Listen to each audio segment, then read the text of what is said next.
Chapitre 31. Le chambardement.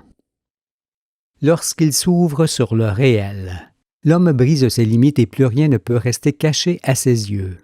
Cette fois, il voit les choses célestes telles qu'elles sont, parce qu'il est comme un aveugle de naissance qui ouvre soudainement les yeux. Il s'agit du grand miracle de la résurrection à laquelle vous prenez part aujourd'hui. Et les mondes merveilleux à venir qui ont été montrés n'y sont pas étrangers.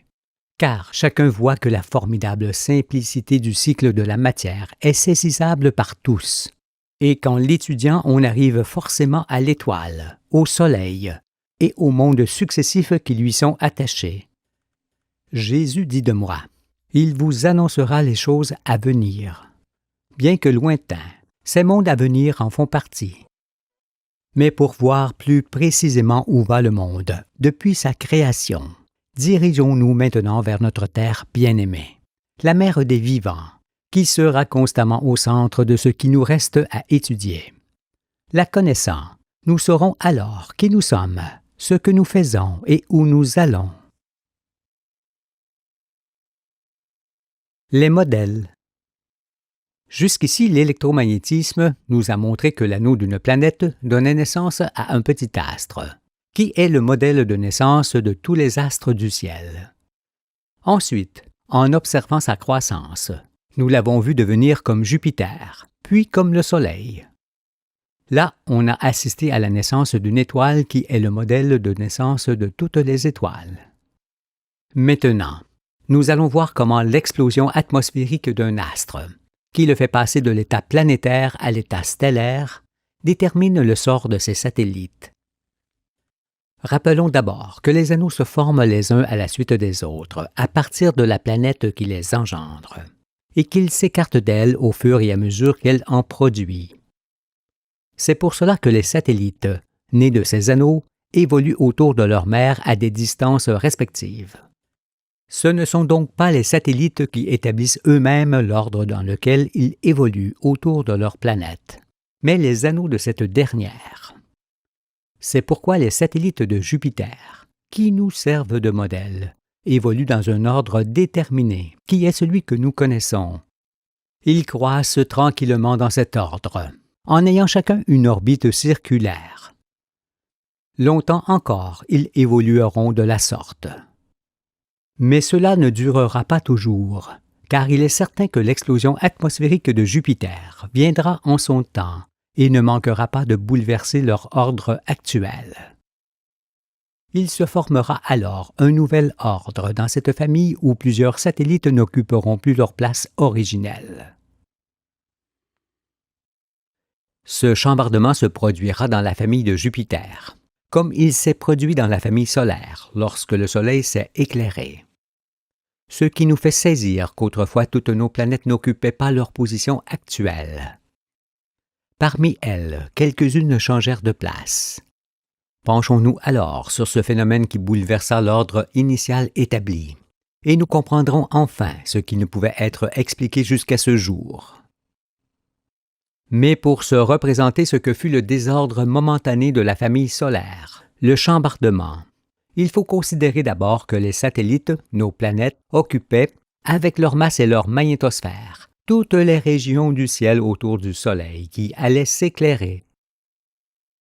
Par ailleurs, nos planètes, les satellites, étaient en ce temps-là beaucoup plus proches les unes des autres qu'elles ne le sont aujourd'hui.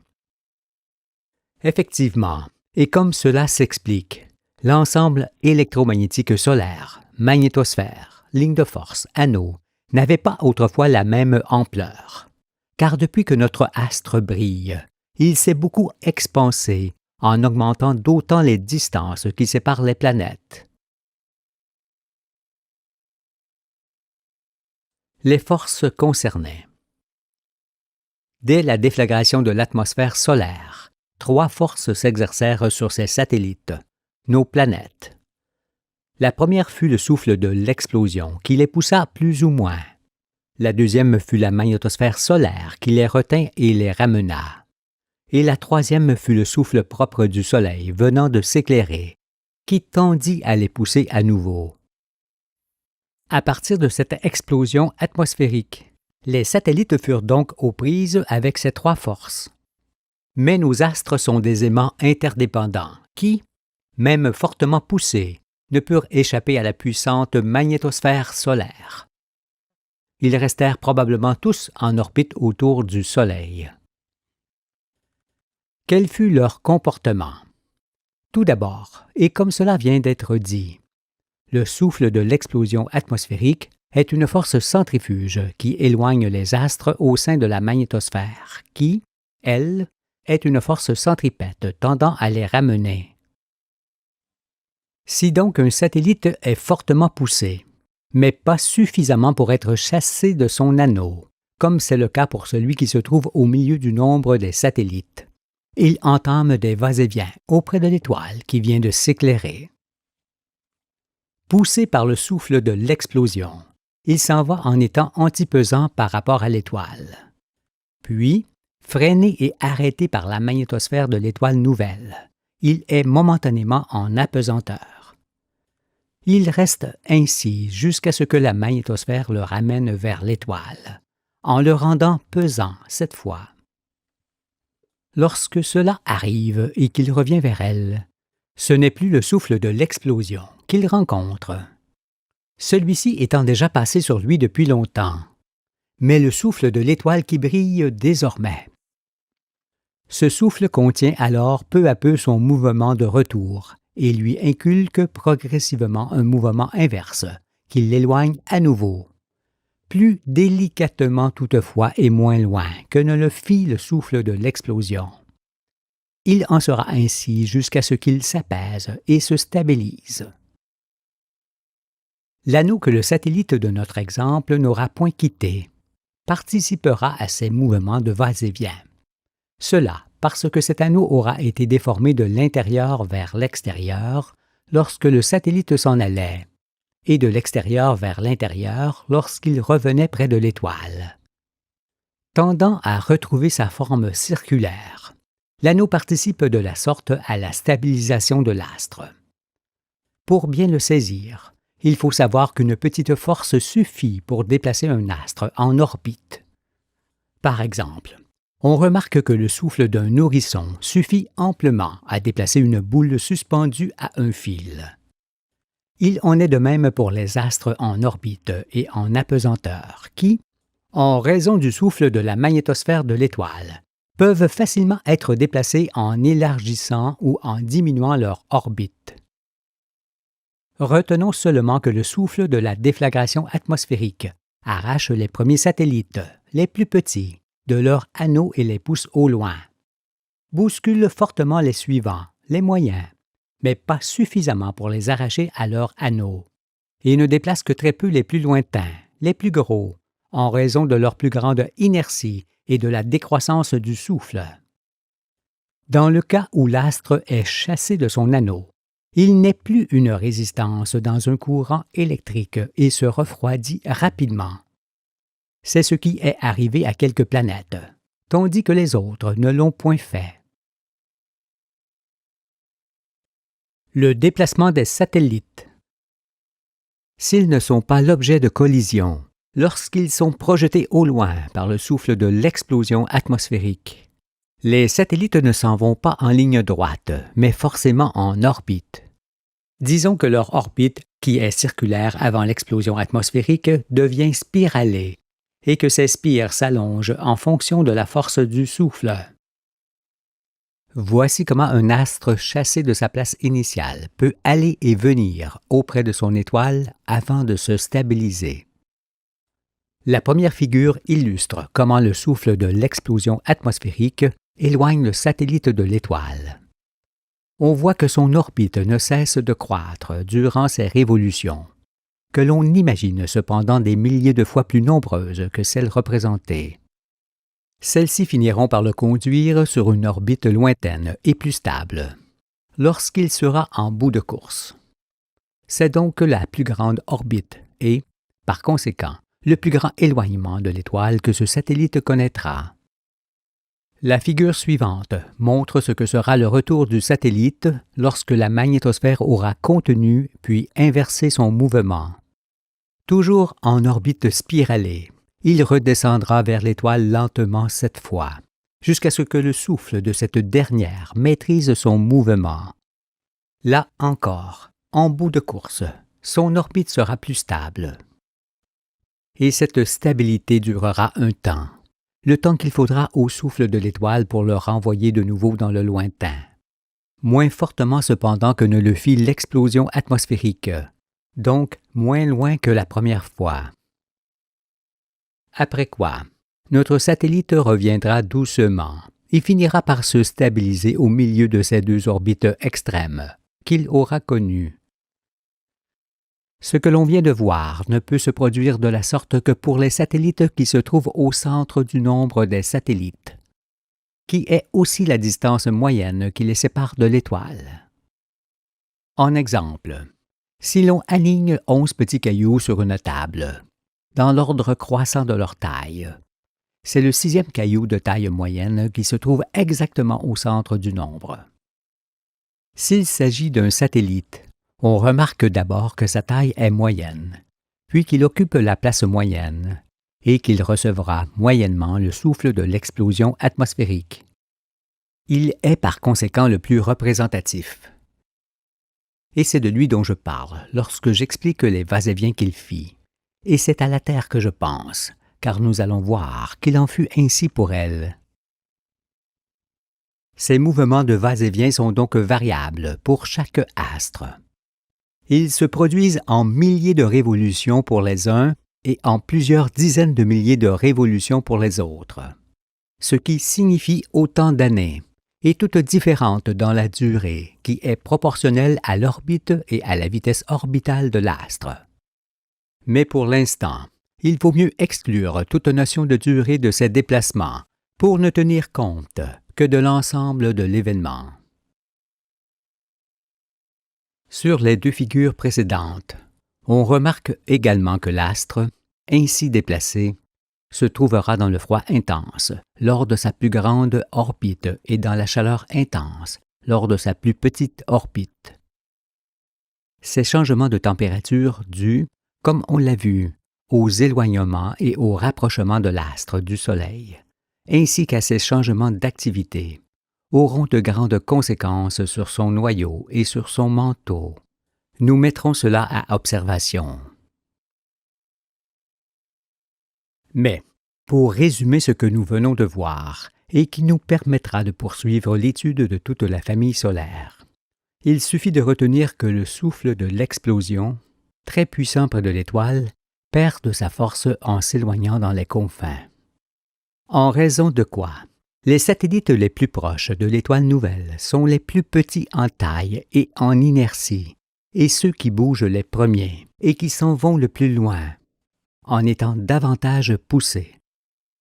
Quant aux satellites les plus gros, les plus éloignés et de plus grande inertie, ce sont évidemment ceux qui bougeront les derniers et le moins, d'autant que le souffle est déjà atténué lorsqu'il arrive sur eux. Nous sommes donc là dans une situation de choc possible entre les satellites, car ils se trouvent et se déplacent sur le plan des anneaux de l'astre qui s'éclairent. Quelques rencontres sont alors inévitables, mais nécessaires, car sans elles, nous ne serions peut-être pas là aujourd'hui.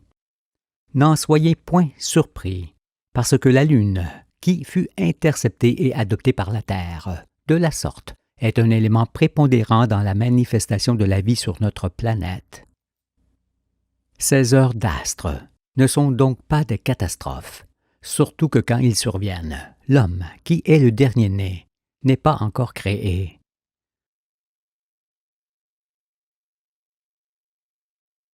L'ordre premier. Connaissant le contexte dans lequel se produisit le bouleversement des satellites, nous pouvons maintenant reconstituer l'ordre premier de la famille solaire pour voir quelle était la place de nos astres avant l'explosion atmosphérique du Soleil. En fonction de ce que nous avons appris et de ce que nous observons d'eux, nous pouvons les ranger comme ceci. Cet ordre, qui est conçu selon la taille approximative du noyau des astres, ne signifie pas qu'il soit rigoureusement exact. Car nous savons que dans une famille humaine, par exemple, La taille des enfants n'indique pas toujours l'ordre de leur naissance. Mais il y a d'autres raisons pour que nous reconstituions cet ordre ainsi, et nous allons les voir. Pour avoir une référence, gardons-le cependant tel qu'il est et examinons ce qu'il est devenu. Une planète ou un satellite est forcément une sphère métallique, froide intérieurement, entourée d'un léger manteau et pouvant être brisée. Si donc l'on admet qu'avant le chambardement, il y avait un astre à la place de la ceinture d'astéroïdes, on en conclut que cet astre inconnu fut heurté de plein fouet et brisé par un autre astre.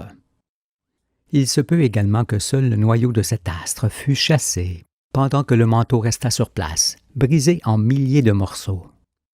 Ce noyau qui aurait été fortement poussé par Mars, en l'occurrence, pourrait être Pluton que l'on retrouve aujourd'hui aux confins de la famille solaire.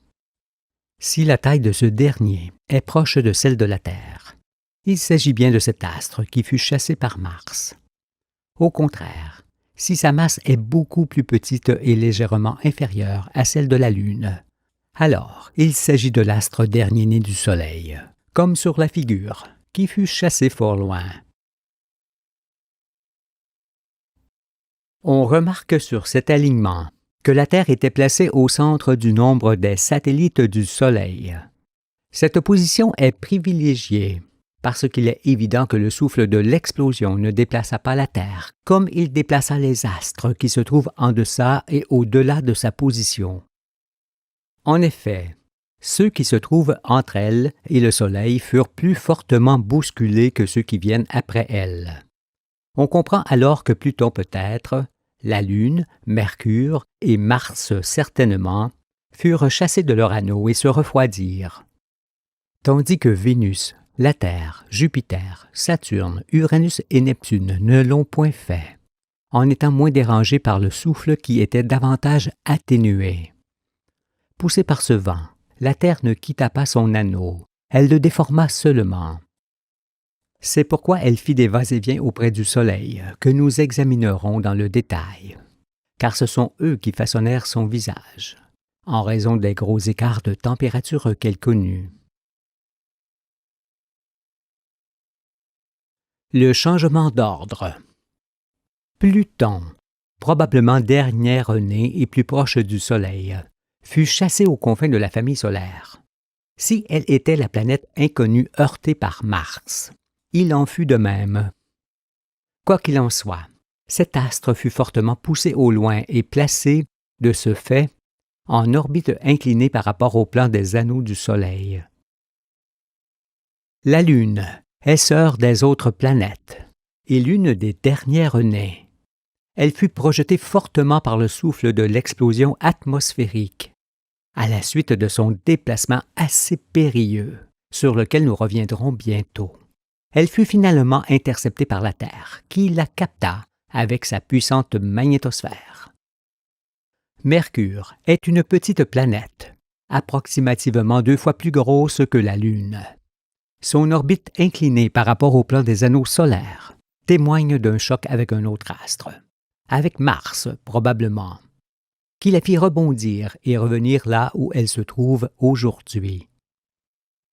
Mars, plus grosse que Mercure et 2 fois plus petite que Vénus, se trouvait certainement entre Mercure et Vénus, sans doute heurtée dès le départ par Mercure. Cette planète dépassa Vénus et la Terre sans encombre.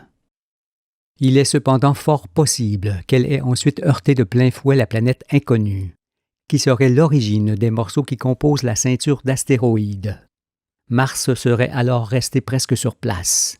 Elle n'aurait eu qu'un léger recul qui la positionna où elle se trouve. La faille, large et profonde, qui coupe son manteau refroidi, témoigne d'une forte collision. Déimos et Phobos, satellisés autour de Mars, ne sont pas 2 petits astres, mais 2 fragments de croûte qui attestent également et fortement ce qui vient d'être dit. Vénus, plus grande que Mars et quasiment de la taille de la Terre, a certainement côtoyé notre planète de bien près. En effet, plus fortement bousculée que la Terre, cette planète fit des va-et-vient comme elle. mais de plus grande amplitude. Disons qu'elle a alterné de part et d'autre de son orbite sur laquelle elle finit par se stabiliser. Cette orbite circulaire que nous lui connaissons aujourd'hui indiquerait que cette planète ne connut point de collision avec un autre astre. Quoi qu'il fût, il semble que Vénus n'ait point quitté son anneau, car sa gigantesque atmosphère témoigne d'un intense volcanisme. La Terre a également effectué des va-et-vient que nous étudierons, mais qui furent moins prononcés que ceux de Vénus. Elle ne quitta donc pas son anneau originel. Elle le déforma seulement, ce qui la sauva du refroidissement et lui donna un visage exceptionnel. La planète inconnue était, comme on vient de le voir, un astre qui devait se trouver entre la Terre et Jupiter. Si cela fut ainsi, cet astre était forcément chaud extérieurement comme Jupiter et possédait certainement des petits satellites qui seraient restés sur place lors du choc avec Mars. Ceux-ci se trouveraient alors parmi les fragments de cet astre brisé qui compose aujourd'hui la ceinture d'astéroïdes. Jupiter, Saturne, Uranus, Neptune, plus âgés, plus grosses et plus éloignées du Soleil que les planètes intérieures, ont fort peu bougé par rapport aux autres et n'ont pas quitté leur anneau.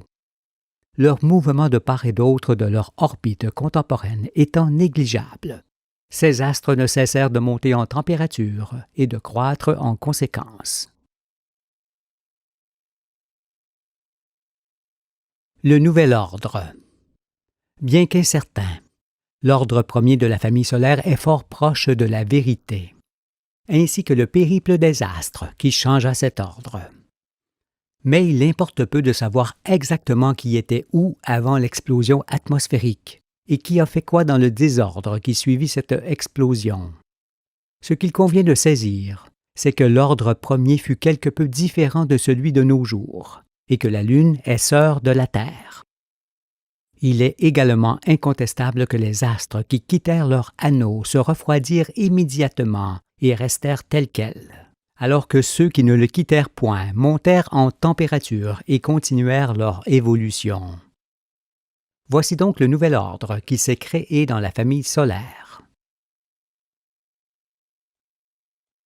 En alignant 7 fois nos astres dans cet ordre, qui est celui de nos jours, nous remarquons que si la Lune est restée dans le monde solaire, Pluton a peut-être déjà changé de monde, parce que cet astre pourra être dérangé puis capté par Neptune lorsqu'il s'éclairera, ou par l'un de ses satellites auxquels il sera mêlé.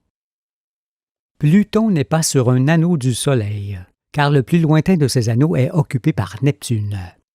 Il est donc instable sur son orbite et ne restera pas toujours ainsi. Un astre peut donc passer d'une famille, la famille solaire, à une autre famille, Neptune, par ce biais, comme le font parfois des corps solides arrachés aux astres lors de chocs dus au chambardement. Alors on dira, si Pluton ou un autre astre peut passer du monde solaire dans le monde de Neptune, peut-on être sûr que la Lune ne vient pas du monde de l'étoile mère du Soleil? Je réponds que si tel est le cas pour la Lune, celle-ci est alors plus âgée que la Terre. Mais un de nos astres peut également venir de très loin, et même de plus loin que l'étoile grand-mère du Soleil. Car, lorsque Neptune brillera par exemple, Pluton pourra être repoussé plus loin encore en étant capté par cette étoile nouvelle.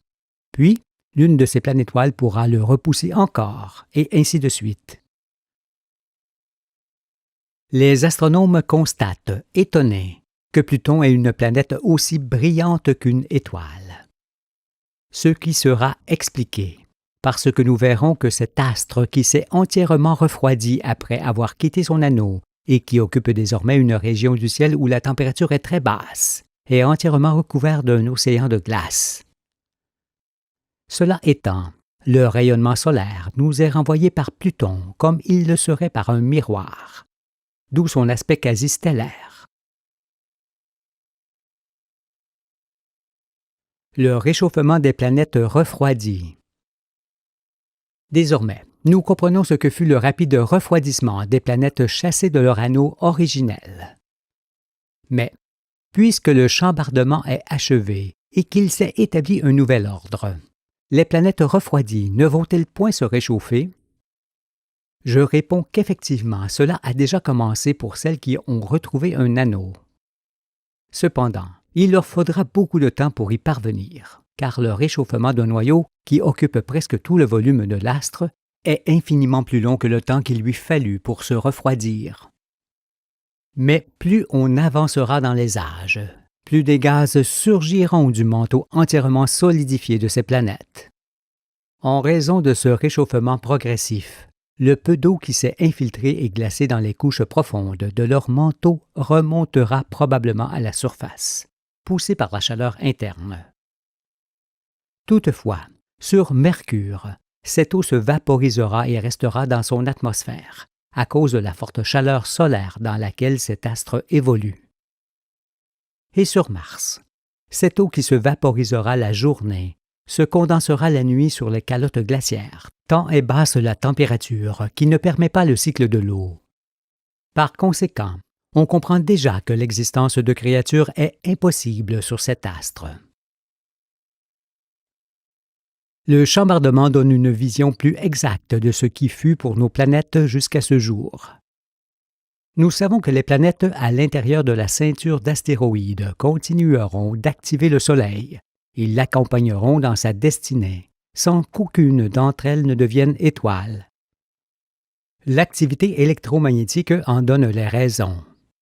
La première, c'est qu'une planète ne peut monter en température et engendrer l'explosion de son atmosphère que si elle évolue sur un anneau très grand, fort éloigné de l'étoile. La seconde, c'est qu'un grand nombre de masses satellites est nécessaire pour augmenter l'activité d'une planète jusqu'à ce qu'elle brille. Ne remplissant pas ces conditions, les planètes intérieures resteront donc des planètes et accompagneront le Soleil jusqu'au cœur de la galaxie. Telle est leur mission, qui consiste à faire vivre un monde au sommet duquel Dieu place l'homme pour qu'il soit membre de son existence et gardien de ses œuvres. Chose que vous ne saviez pas et ne faisiez pas.